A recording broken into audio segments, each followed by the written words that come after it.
This is great. All right, everybody, we are live. Thanks for coming in today. I got two pretty good guys for you today here that I want to introduce you to. We've got uh, Jared. Wave a little bit there, Jared. Okay, Jared's on the left, and Nate. Nate. So I'm sitting here. Short story. I'm sitting here at my desk one day, and usually while I'm working, I have YouTube open here, and uh, every once in a while it'll suggest some random videos like it does to you guys. And it suggested me this video one day about live. These guys here were doing live cold calls to customer, live sales calls, and I'm like, well, that's interesting. So I clicked on it and I watched it, and I'm like, right away I'm getting all excited. And I start drooling a little bit. My heart starts pounding. I'm like, oh, I like this. This is good stuff. This is just what I'm looking for.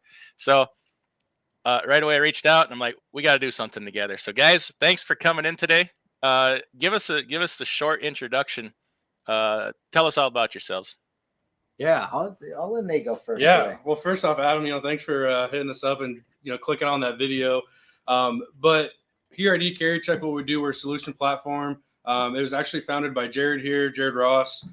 He's been in this industry for quite some time, but as myself, I got more of a sales background. But yeah, I mean, we're just kind of here trying to change, changing lives, man. So we love to help people out. Yeah. My name's Jared. I started Ecarriercheck because of a problem I had, not only as a carrier but also as a broker. I'm old enough. I'll be honest with you, Adam. I shave my hair closer so you don't see how gray I really am. But I come from that old school aspect where I had a Rolodex. It's Monday morning. We're on Rolodex time, right? We're like, all right, I got trucks moving here. Where do I need to go? And so we made essentially a digital Rolodex of not only carriers and vetting concepts and things like that, but we also did that same thing for brokers. So you can find brokers that may make more sense for you than that. And then on the sales side of things, obviously that's how we got to meet, which was awesome. I'm a firmer handshake, just so you know, just in case we're, doing one of those things. But on the sales side of things, my involvement in trucking, I guess you're always in sales, whether you're dispatching 35 trucks or you're out making national account calls, or I'm a freight broker starting a business, you're always in sales no matter what. And so Nate and I have had the privilege and, just the pleasure of working with each other and starting to build this audience on Ecarriercheck's YouTube channel. So, Excellent. So I'll put a link in the chat here to the YouTube channel. Everybody check it out. Now, obviously said, and if anybody would be so kind as to share this out, these guys are really somebody you want to have part of the community. Just bring them up, get them more popular. We can all learn something from them. But obviously he said, some buzzwords there that, oh, we work with brokers, we work with carriers. Listen, like, you need to hear these conversations wherever they're coming from. You always have to understand what the other side is doing. And to us, we're primarily carriers over here. Most of the people watching are primarily carriers, but we need to hear what you have to say as brokers and your strategies, your conversations. We need to change those conversations. We have to change that broker carrier relationship, this underlying hostility or what have you, blame game. It doesn't do anybody any good. We have to start understanding, building better relationships, working better together. It's part of the way we're only going to get past all this fraud, right? Is to have these conversations, get to know each other, and work on these things. So don't hold it against these guys that they also work with brokers. They're good guys. They have great information, and if you can't learn something from both of these guys here, you're going to be in trouble going forward. So, Jared, you were a salesperson for a carrier. Is that right? How long did you do that? Yeah, so I started, I don't know if you remember. So I started with Nebraska Transport in 2008. They're an LTL carrier that went from Denver to Chicago, but we also had a small truckload fleet, which I had the opportunity to help with. And then they started a bulk division, which that's a whole nother kettle of fish. I love pneumatics, by the way, and end dumps. And that was where I ended my asset-based function, was in the bulk side. But, from the asset side, this is so interesting. I would go make calls and they're like, we just want to work with brokers. And for whatever reason, I always heard this. I'm like, would you want to work with a broker? I'm right here. I have a truck 20 feet away. What are you talking about? There's capacity right here, right? And so I always got to this, this weird notion of, it's like, man, this is it. Like, I got a truck. I can sell it. I can spell space from here to there. This is going to be easy. Mm-hmm. And that was not the case, right? No. You're always out there trying to find capacity. You're always trying to find loads in whatever capacity. In fact, funny enough, I got to know brokering because of my relationships with brokers that were filling our trucks, right? I got to actually, and honestly, I almost even got to a point where I was dependent on some of those third-party companies coming in and giving us, oh, hey, just so you know, we got 40 loads. And I think as a carrier, what ends up happening to a certain extent is, your triangle, your everyday lanes that you feel comfortable with. It's like, I'm starting in Wisconsin. I love to go to Ohio. I love to go down to Knoxville. I like to go back into Chicago. And that's kind of where I'm at. And some of the carriers, and especially with us, we were always stuck in a little bit of a box. And we felt like we couldn't sell outside of that box. And so that was something that I learned and really transitioned from when I took it from that asset side over to a broker side, is you've got to make sure that you're still thinking outside of the box and try to provide a solution in some regards here. You know what I mean? Right. So everybody in the chat here, everybody, thanks for coming in, and I'll get to your comments here in a little bit. If you have any questions, definitely throw them out there. And check out these guys' channels. So one thing that kind of endeared me to you here is we all know about Carrier 411. Everybody in the chat here, we're all truck drivers. We all know about Carrier 411. They stink. They're highly prejudicial. They're very rude. They're becoming a problem in the industry. And you guys chose to take on that problem and create a better service. And that's kind of the basis for your channel here, the Ecarriercheck platform. It's, for lack of a better way to explain it, a Carrier 411 type of service where you rate carriers and brokers. But you gave me a trial here, and I've been looking at it. It's much more fair and much more equitable in the way you rate carriers. So problem I've been running into as a small carrier is I have a brokerage. I've never in my life, nor ever will I, double broker a load. I use it to support my carrier, some overflow. I have some seasonal things that I do. It is of no threat to any brokerage out there.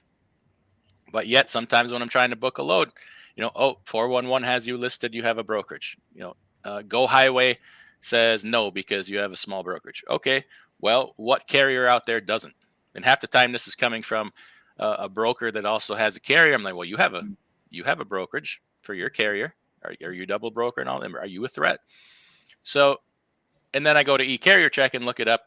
And yes, it does show the fact that I'm linked to that, but you give it a risk score. Is this guy likely to double broker your freight? In my case, I look it up and I'm at very low risk. So I appreciate that somebody's actually taking the time. These other places are just compiling the information and then doing absolutely nothing with it other than saying, oh, look at this dirty bugger, right? And then you guys take a look at it and say, okay, well, yes, he has a brokerage. Has there ever been any report of him double brokering? Does he actually have equipment to support the amount of freight that he's booking? And we're going to give him a risk assessment based on that. And I like that. That's the way this needs to go. Was that your intent? What is your intent with that, or how do you want that to turn out? Yeah, that's exactly our intent. We a couple things just to kind of rewind for a sec. We were a component of Carrier 411. As a broker, we used it. I've used it. Yeah. That was something that we just said, hey, we gotta look people up somehow, and they were really the only option. You know what I mean? Mm-hmm. And so there was a time and a place when 411 worked in the right way, and that's probably kind of pre the pandemic, right? that was when life was just there wasn't any craziness. Before all the scamming started, before all the like double brokering, you just kind of laughed at Landstar and knew what was going to happen. Right. But this was pre-pandemic, and so when we started to build the risk score, I'm like, well, hey, NTC and Nebraska Transport, they had their own brokerage, and they weren't going to double broker your load. Right. You know what I mean? Like, they had no reason to. They were an LTL carrier. They weren't doing truckload. They found their own truckload on their own. Right. And so I don't think, when we look at our scores and our risk assessment, we want to look at the carrier. We want to look at how old the carrier is. We want to look at, where your equipment's coming from. We want to look at those things like that and really actually take the time from a standpoint of being in the industry as long as I have, to understand, okay, is he really a threat or not? And then what makes that work or not? And so That's really been our risk radar has been a fun learning experience because, there's some algorithms behind it. But we can also put that human element on there and say, hey, this guy's been around since, 2016. Like, he has nothing to report. We're fine, and so that's the human element also has to play into connection here. That is becoming more of a common denominator in everything here lately is the human element. All these brokerages went out and built these hands-off platforms, Uber, Convoy, and the like, where everything's hands-off. It's all digital. Completely took away the human element. And it's of no surprise to me that these are the first brokerages to be in trouble when this all comes full circle. And we're going to see more of that, and Coyotes had their struggles. C.H. Robinson's had their struggles. C.H. Robinson continues further down the path of AI and automation. So we'll see how that goes for them. But eventually it all comes back to relationships and the human touch. And that's something I like hearing you guys talk about is we go back to building relationships in our business. And I have a gentleman that helps me a little bit, and he's on the channel named Paul, where he encourages relationships and small carriers to go out and find direct relationships, build relationships with everybody. It's okay. So, I'm a guy with one truck. Well, you can build relationships with brokers, close relationships. You can build them with, everybody, your banker, your equipment dealers. I really can't imagine doing it any other way. What kind of relationships do you guys encourage people to build, or how does that look for you guys? What do you encourage? Yeah, I mean, obviously our platform, people just strictly think it's for brokers, and it's not. We have quite a few carriers on our platform, and what we encourage is them to do what you said, right? Find those brokers that make sense to you. If you are a flatbed guy or an open deck kind of carrier, well, we can go find those brokers that are specific, to that industry. So that's one thing you could do. Find some good brokers that match up with you, that makes sense. And then, like you hit it on the head, is let's find some direct customer relationships. So we have that sales opportunity on our side anyways. And that gives the carrier the ability to have, a diverse company, brokers, and then shippers, direct customers. Yeah. Yeah. My dad always said, this was kind of interesting growing up.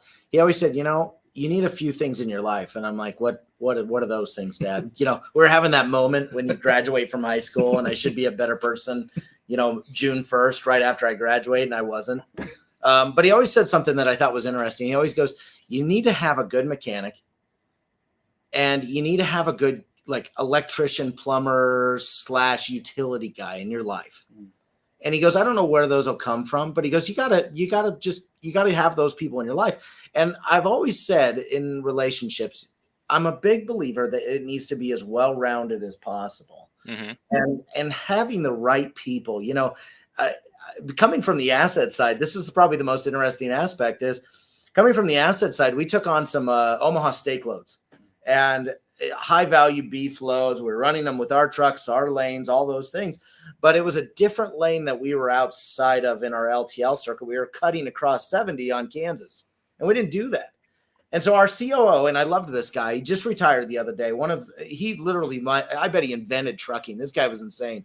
He was around forever, right? And he could have cared less about anything else other than he had to go build relationships with either a tow truck company on 70, a mechanic shop on 70, all those things. And he, you know, as a carrier, you always think operationally minded. You're like, okay, I got to go build relationships with these people. And what Nate's talking about is really, you know, where are the dollars coming from? You got to make sure you're building relationships and diverse relationships with brokers, with direct shippers. And I don't think it matters how big you are. I think you can go out and be yourself and give some people. You're going to have to turn over some rocks, but there's people out there that need your service, even as a one-man show. Right. And it's having the wisdom to know who you need to build relationships with. If you can't do sales, you need to build the relationship with, you know, an outside salesperson that can do it for you. If you can't fix your truck, you need to build a relationship with a mechanic. You have to understand where your skills lie. Like you're very good at sales. I can't imagine you're going to go out and change tires on a trailer. Probably not at the end of the day. Yeah. So yeah, it's being honest with yourself and knowing what your needs are also. Yeah, that's the truth. I thought, you know, you mentioned something earlier about, you know, the carrier broker relationship. You know, any relationship, you know, it doesn't matter if you're married or if you're talking with your dad or family or wife, when there's hidden aspects to a relationship, whether that be the margin, maybe that's not giving out the proper information as far as, well, the friggin' broker didn't give me the shipper's phone number, or, you know, there's a lot of that aspects. But anytime there's a hidden aspect to a relationship, it's always going to have challenges, right? You know, and so I think the first step was when, you know, the FMCSA said, hey, you know, if a carrier requests it, they can see the rates, right? They can hear that this came out this last summer where the FMCSA said, hey, this is what we're doing. Now, I don't know when that goes into effect, and maybe it's already in effect, but it's something that, you know, we got to be more transparent with each other. You know, there's a use fee for brokers with carriers. They help you find loads, right? They fill your trucks. And the same point with brokers, they help you make money, whether that's $100 or $500, they help you make money, right? So we just need to, there's got to be a happy medium ground that everybody sort of feels like they got what they needed to not only cover their costs, but make some money. Because there's a weird amount of carriers going out of business. And there's the same thing. There's a weird amount of brokers going out of business, right? And so we've got to come back to that starting point and try it again, in my opinion.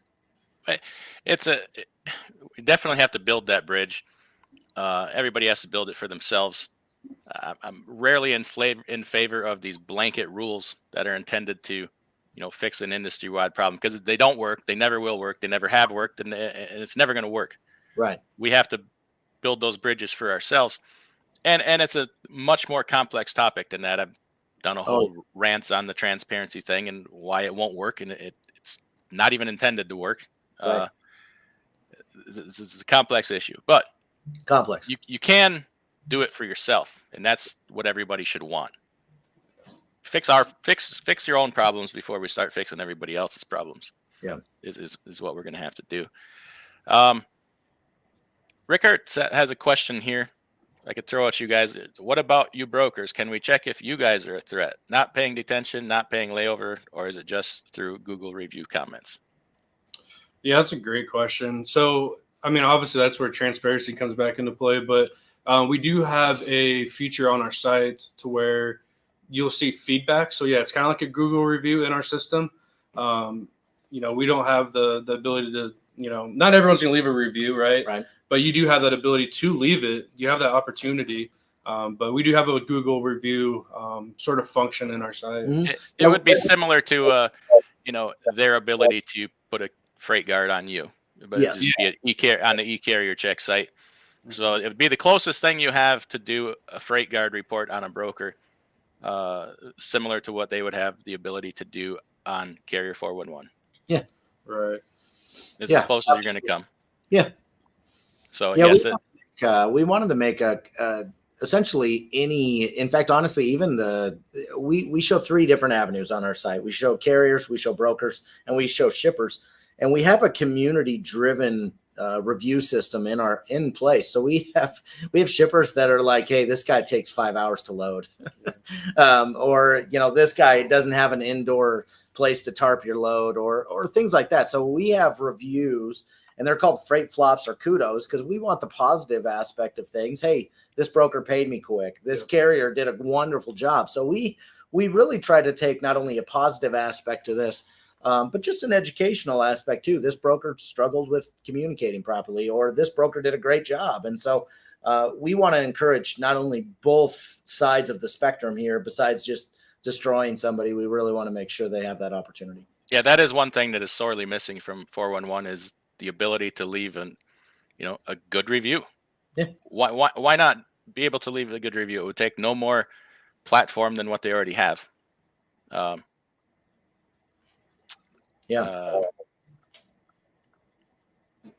So you come from a carrier background, Jared. Selling freight is one of your tougher jobs out there. Selling a carrier for freight. Watching your live calls, I'll be honest with you, it makes it look easy. It's not.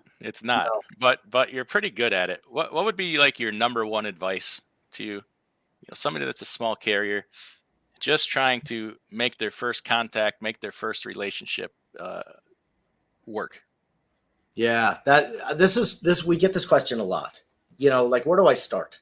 And I think, well, a couple things. Let's be prepared. Have a card if you're making outside calls and doing it. Have a card and a little flyer on your deal, and it doesn't have to be fancy, by the way. This can be just something that's just, hey, here's some lanes I like to run. Here's my insurance certificate. Here's how long I've been around, right? And then know a little bit about where you're walking into. I think this is really something that's skipped quite often. And so make sure you know kind of who you're walking into and why. Today's world, we've got, cell phones, and everyone has a website or a Facebook page. So there's that, right?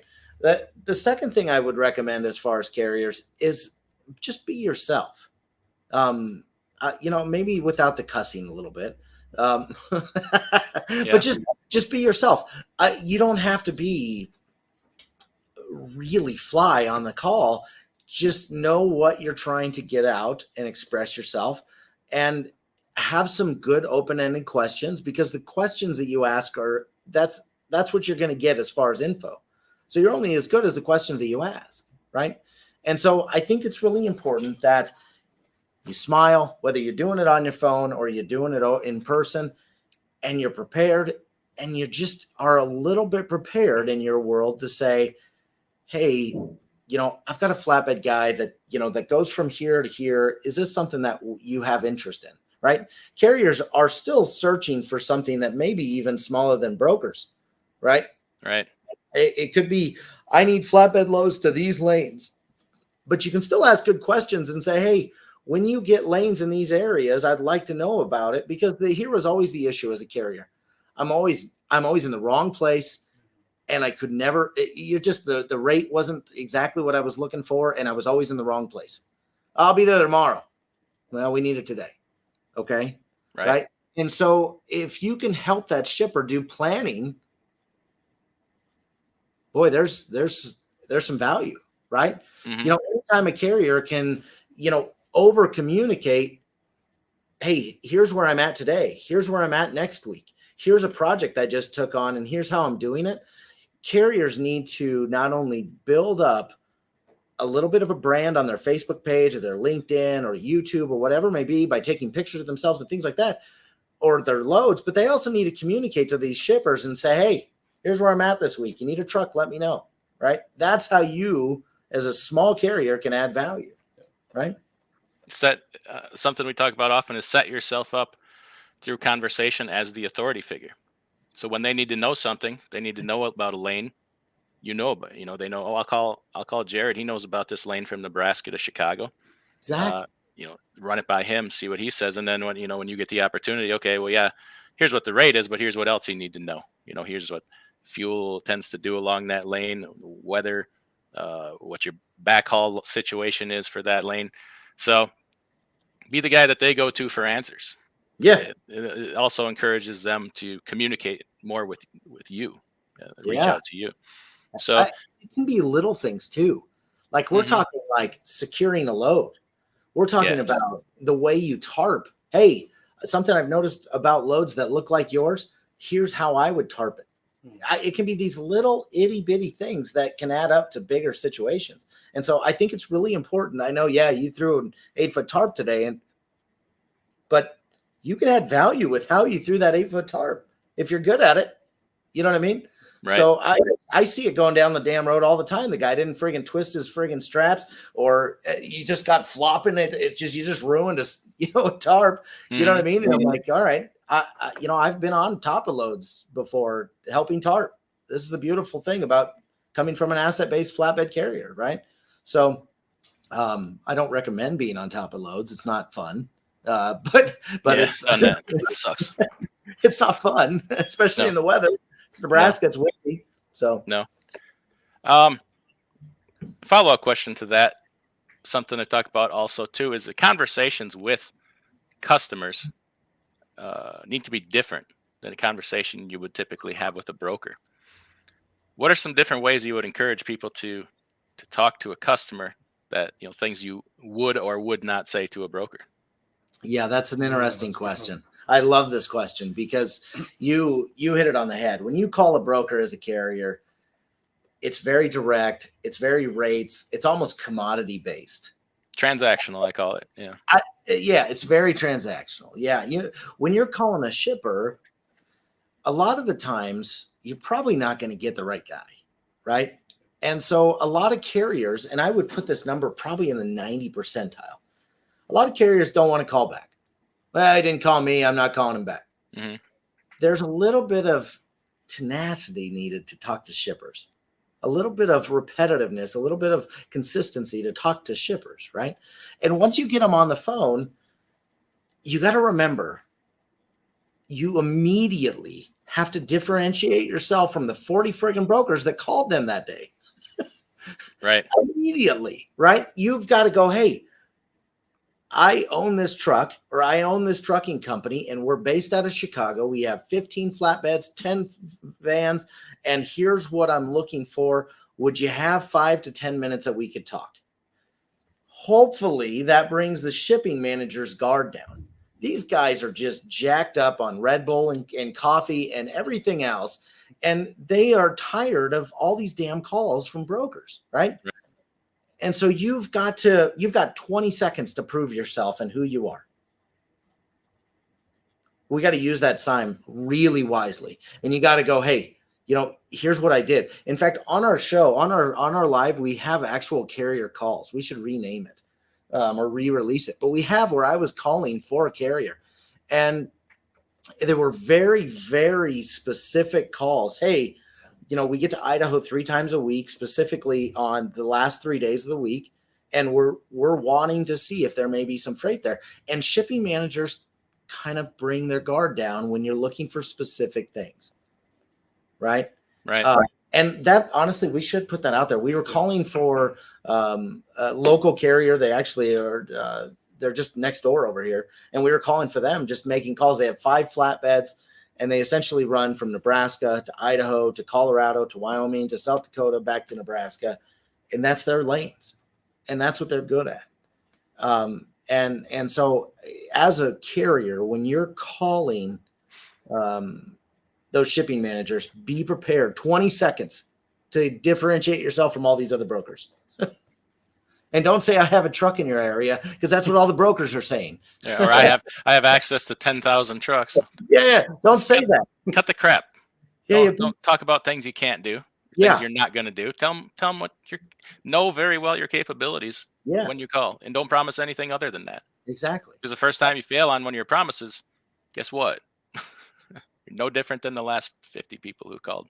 Exactly. It's okay to make a call from your truck that's running. It's not a big deal. It's okay. You don't have to be in a desk. You can be sitting there with your freaking, I've heard it too, where your pipes are on and just, it's just going. Doesn't matter. It makes it more real. It makes it more authentic. So you Right. got 20 seconds to get authentic. They would rather talk to you than somebody from Pakistan. Hopefully. Hopefully. Majority of the time, yes. Okay. So tell us a little bit about your channel, what you do on your channel, what your schedule's like, what Yeah, we gosh, man, you tell us to do something, we'll do it. You know what I mean? We're not, especially Jared, for him to go on the show and do live cold calls, and people think that's set up. It's really not, I promise you. But we go, live, Wednesdays and Fridays. Heck, if you ask us to do it on a Monday like today, we will do it. But we typically go live at 11 a.m. Eastern. Just try to provide value. We're working on just touching base with people like you, Adam, just who's got the same, who's in the same journey as us, just trying to, change one life at a time and provide value.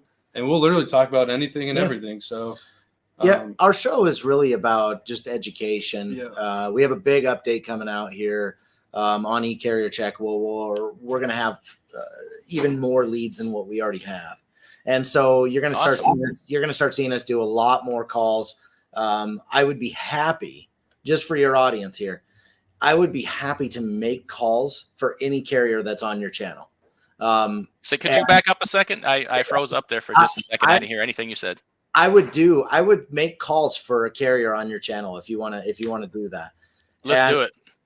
All I need is their MC, where they go, tell me about their equipment. I need to talk through some operational things so I can sell it like they are. But I would be happy to do that for one of your audiences. I see King Transport says, hey, 10 flatbeds, 15 dry vans. For one truck and trailer, it's going to be harder. Absolutely. Yes. You're going to be looking for a little bit smaller of a needle in that haystack, but there's still a way to make a difference. Yes. And there's another, I know there's another guy here I know would be interested in that. And it's, where the heck are you, Don? There he is, WCF Invader. He's all about doing that too. Hell, there's probably half a dozen people in here that would love to do that. And if you provide that kind of service, off the air, you're welcome to talk to people about that, promote it. It's sorely needed. It is. People. One thing I've often said is people tend to try to operate one level above their highest level of competency, but we don't know it. We don't know it, right? Best truck driver in the world, I'll back it in the hole every time. I'll never miss a gear, curb a tire. Any of us in here can do all these things, right? Best truck driver, and we'll get the load there. Have you ever been a salesperson? Right? You can, because you can communicate, get a certain level of success, build your business, but there's going to come a level where you have no experience. Yeah. And you have to know when it's time to employ the service of somebody who is, maybe they're not smarter than you, but they're a damn sight better at sales than you are. Yeah. And that's when that's knowing that and accepting that, okay, now I'm to the point where I need help. Now I'm to the point where I can probably do this, but I need services of somebody who can do it well. Yeah. Because I have a narrow window. I have to be successful. So that's a service that's sorely needed. I have a friend that does that, Paul with Freight Connect. He's a one-man show. He's very busy, and he would be all for this and love the idea, and probably even someday want to talk to or do something with you guys. But no, I think that's a great idea. We'll do that. Hell, on my show or I'd be happy to. Like I said, I need a little bit of info, and then we don't do this professionally. We obviously sell our software. Right. But I've made calls for carriers. I've made calls for brokers on our shows. And I know their expertise and what they can offer and what they do. And then I'm just making calls, so that people can hear what I say to get to the shipping manager, what I say once I get to the shipping manager. And then I give you, for those carriers, I would give them, hey, here's what I need you to do. Send over, your carrier pack to this guy. And for the next 3 weeks, I need you to email him and tell him every time that you're in that area, so that you start to communicate and become the expert of those industry and lanes. So, I think that's really important to understand that although I may get you to the door, you're still going to have to provide some consistency and value as far as, hey, I need to email this guy every week. Interesting. You got us here because Yeah. here's the number one spot where we have a breakdown is, and Very much. I've been through this with Paul, and I think I've talked to you guys about it. We'll make that call for you. We'll bring the warm relationship, deliver the warm sales lead to you, and all it is the person needs to make the phone call and can't do it or That's it. doesn't do it because they're paralyzed with fear. Yeah. Oh, it was easy up till this point because I had somebody doing it for me. This just got hard and uncomfortable for me. Yeah. So I'm gonna not do it. And people have paid good money to get to this point and have this service done, and then suddenly just pull back and run. So that's a psychological thing. So what would we get somebody at that point? Don will do it. I'm volunteering this guy right here, WCF Invader. He's gonna be our guy for this. I love it. Whether he likes it or not. So just going back to that point for a second, how do you tell people to get past that point? Go ahead. Well, my 2 cents would be because as someone from the sales industry, it's that anxiety is real, man. It's tough, and I was making some cold calls last week to just freight brokers, and people, if they have a bad day, you can't control that. So one thing I've learned is to control yourself and just make that call, pick up the phone. This does feel heavy sometimes, but once you get it to hear that ringing, kind of hype yourself up. But that anxiety is real. It's tough to kind of get shut down or just get maybe yelled at. But I think just kind of making that phone call and just doing it over and over and over and over, you start getting more comfortable. You really just kind of quit caring if you get yelled at or get told to F off, right? Yeah. Or something like that. But I got to tell you, and this is kind of an interesting aspect of life, but I'm a big believer in how you deal with confidence and anxiety. And I talk to my kids about this all the time. And I'll tell you a quick story. This would have been 2 years ago. My daughter's soccer team, incredible team, extremely talented.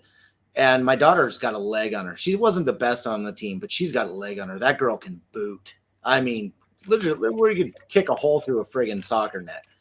And we got to the Super Bowl of the friggin' soccer field. She made it to the game. And the coach had to pick 5 girls, and she was one of the 5 girls, and she lost it. Oh. And she froze. They needed her worse than anything. In fact, here's probably the most interesting part of the story is they had to pick this girl that couldn't kick, and they lost. Whether my daughter would have won that game or not, I don't know, but she lost it. And she couldn't control the fear. She couldn't control what are people going to think about me, which is usually what it actually all comes down to is what are people going to think about me if I call, right?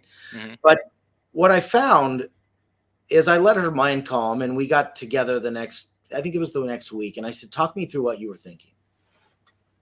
And she goes, she feared of failure. She feared of what other people were going to think of her.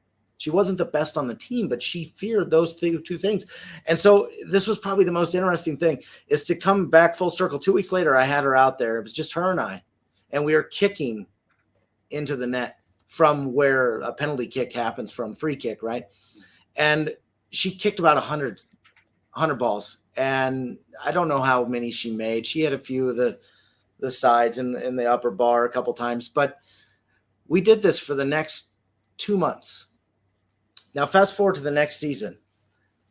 I'm not exaggerating. We literally made it back into the championship again. And different coach this time. He had no idea what happened the year before. And what was interesting is she got up there and she nuked it in. And I'm a big believer, if we transition this over to a sales side of things real quick here, is I'm a big believer that preparation will build your confidence. And that's not only preparing to call that shipper, knowing about the company, right? Being prepared is so important. And Nate just kind of hit it on the head. The only way to get good at something is you have to do it over and over and be willing to tweak your focus, be willing to do things just a little bit different in order to get better, and immerse yourself in those sales calls, immerse yourself in understanding who those people are, and you won't freeze up. right? Because I'm going to guess with you, Adam, 90% of carriers aren't willing to make that first call. They just want the easy road to get a broker on the phone. Give me a load, whether it was 30 cents less or not.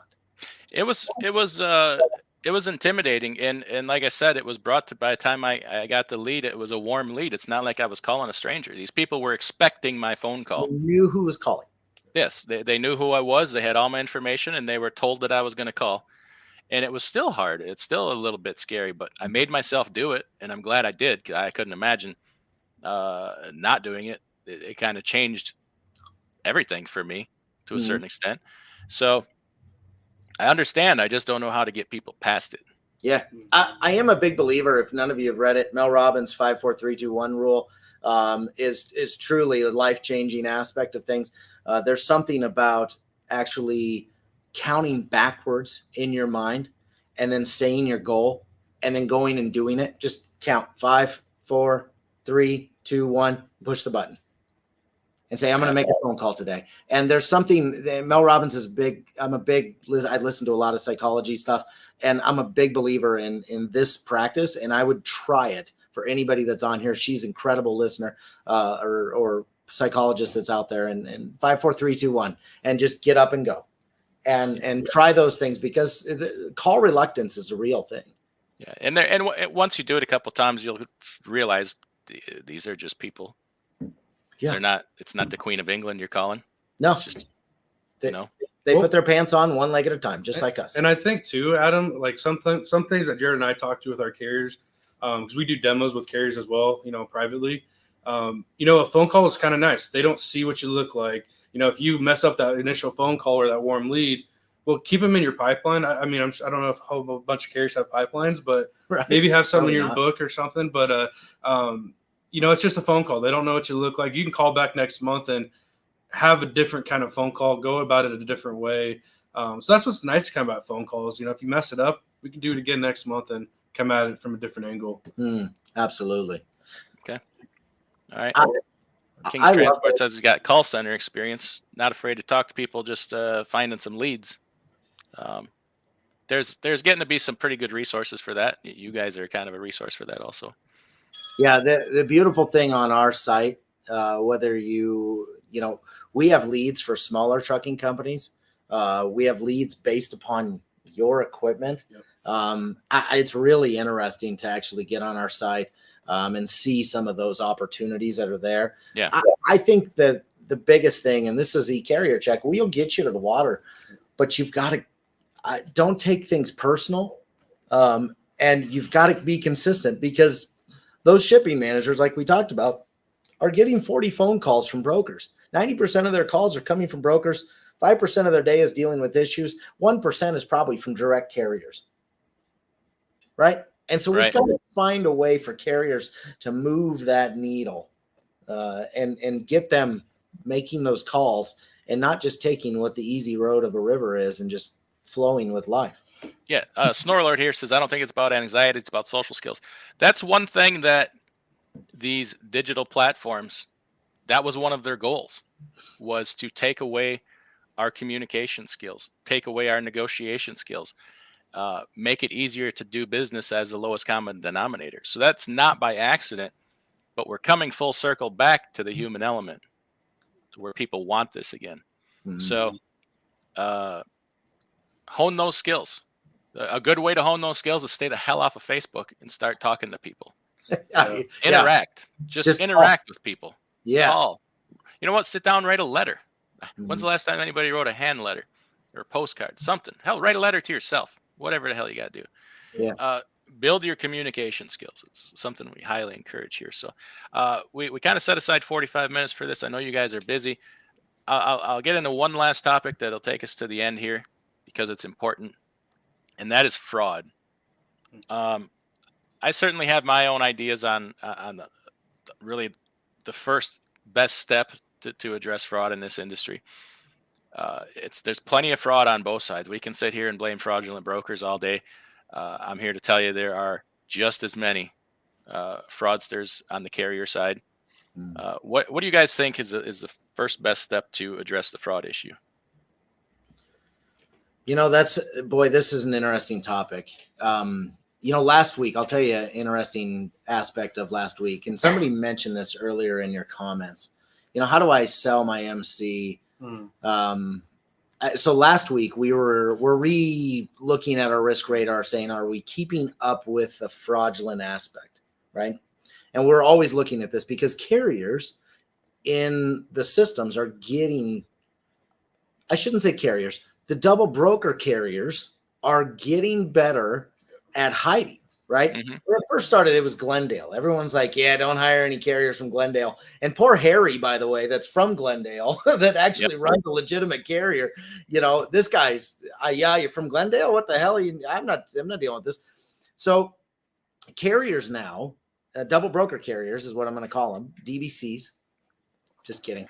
But they're buying trucking companies that are going out of business, but they show an inspection. Mm-hmm. And what's interesting is that they'll come back, the person that wants to sell their MC, right? They'll go out of business, November 15th, and November 22nd, they reopen, but they've never had an inspection since they've reopened. That's weird. Yeah. Right? So, how do we fight it? There's a lot of different sites out there. I saw, Ecarriercheck and Freight Validate and Carrier OK and Carrier Sure. There's a lot of those things out there, right? I think it's really important that no matter if you're getting a broker or a carrier, you have to take care of yourself, and every single hire needs to be validated or e-carrier checked in some way, right? I don't know how you get rid of this much fraud other than doing it one bite at a time. And it's massive. I mean, last week, FreightWave said it was over 800 million. Mm-hmm. That's going to be $1 billion situation here pretty quick. First step is a moratorium on any new authorities. Yeah. Freezing authorities, brokerage and carrier side. Mm-hmm. Second step is stop with the nonsense of offsite audits, new entrant audits. Go back to on-site new entrant audits. Yep. The audit system for carriers right now is absolutely ridiculous. Oh, it's brutal. It is completely stupid.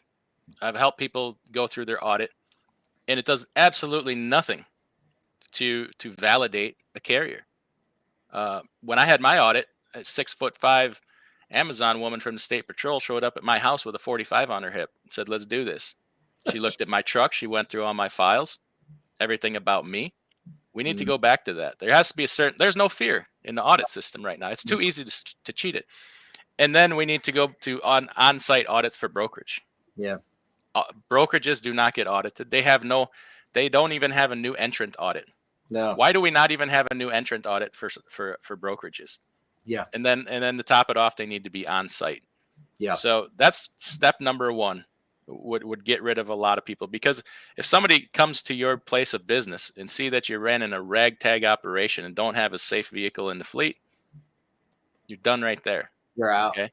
Yeah. And they're going to learn who the people are that are jumping authorities, because they're going to see these same people over and over again. But anyway, that's step number one. It's a good step. And then after that, we can get into a lot more steps for that. But all right, I do think, real quick, I think that making dispatchers have a little more skin in the game, I think, is really an important step.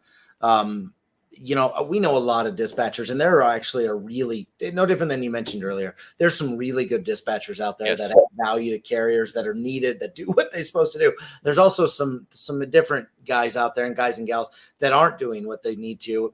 But I think if you made it, that next step is skin in the game, it makes it a lot easier than me and you hanging a shingle on our wall saying, "Hey, we do dispatching." Well, you got a government agency that's trying to regulate something that they know absolutely nothing about, when they think they have to sit there and differentiate the difference between a dispatcher and a broker. If they don't know the difference between a dispatch and broker, they have no business trying to regulate that industry. Sure, yeah. It's a pretty easy differentiation, right? Yeah. So, and it's a big problem, and it can be fixed. Yeah. They choose not to. Yeah. Yeah. So, they have taken it to the next level. That's for sure. There's so much money in this industry, and boy, until you've got to go to this on-site concept, because you're not going to stop how big this is. And No. they're moving so fast that, Yes. I mean, it's insane. They're moving so fast. It's insane. Yeah. And the current system we have is it facilitates it. Yeah. It doesn't just, there's nothing trying to prevent it. It's only encourages it. So Right. until we change that, nothing's going to change. We need to change it for ourselves. Step number 1, build relationships. Step number 2, surround yourself with good people like we're trying to do right now with you guys and us, and build a bridge between our shows a little bit, because I think we're trying to do the same thing, maybe just from different, you're more on this side of it, I'm more on this side of it. Eventually, if we all met our same goals, we're going to meet at that other end. Yeah. Right. Yeah. There's a rainbow here. When we first started Ecarriercheck, we got to this point, or as a freight broker, I got too dependent on load boards. And I think the challenge has anyone ever picked up the phone and called a carrier and or broker and got double brokered? I've come close lately. I've come close. You know what I mean? The majority of double brokering happens on load boards. And so if you're willing to pick up a phone and friggin' build a new relationship today, that's what load boards where you meet your prom date. It's not the girl you're going to marry. So let's get off those load boards too. But thanks, guys. I need one thing from you. Anything. Can I come on your show someday? Absolutely. Yes. Absolutely. Second part of that question. No sissy footing around. I'm going to need some good hard questions. All right. Consider it done. We'll bring the house. Yep. Nate's a barn burner when it comes to these. So I like to go deep. Yeah, I like to go deep on these things. Nate's a barn burner. So yeah, we'll definitely plan on doubling up and I like to hurt some feelings. Yeah, I think that's the goal. I love it, man. It was super great to be on your show. Thank you for being on. Awesome. If you guys can stick around for just a second, let me post that link again to their channel, guys. At very least here, watch their YouTube channel. You're gonna pick up some nuggets along the way. You're gonna pick up some valuable stuff, and if nothing else, just put it all together for yourself. Build your business. They have common goals here. We're gonna get Don here. We're gonna try and put something together for a live sales call. Yeah, we'll connect for sure. Yeah, we'll talk about that. Everybody take care. You guys stick around, and everybody have a great day. Thanks, guys. See you guys.